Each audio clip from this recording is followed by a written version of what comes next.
Can I first say, holy f***, the third episode of The Last of Us was a stunner. Unexpected, poignant, beautiful.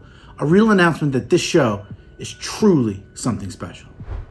After a few minutes with Joel and Ellie, during which we learn how the virus started, a bit more about the world, and her love for Mortal Kombat 2, things flash back to the start of the outbreak in 2003. Here we meet Bill, played by Parks and Recreation star Nick Offerman.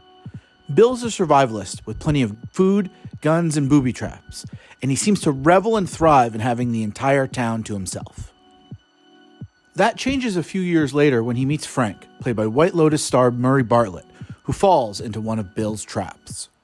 Now, on shows or movies like this, even on this specific show, when you meet a mysterious stranger, it's almost always a bad thing. Genre convention deep in our DNA tell us not to trust Frank. No good can come of this. He's definitely going to harm Bill. And yet, the polar opposite happens.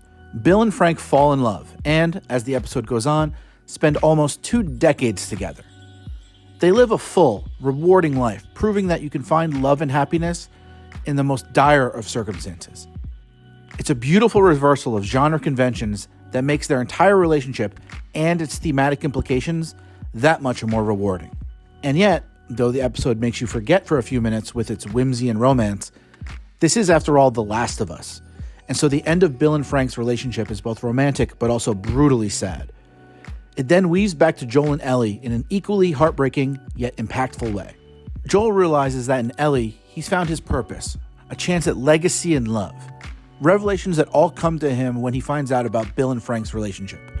Through them, we, and Joel, see that even in this evil, messed up world, great things are possible. Truly, the third episode of The Last of Us was one of the best episodes of TV in recent memory. The way it explored the show's complex themes of relationships and love, while also expanding the game's mythology and giving the audience a full scope of how the world changed over 2 decades, was incredibly impressive. We're not even halfway through the first season of The Last of Us, and we have no idea how or if there's any way possible it could top this episode. But either way, the season and the series is definitely better off for it.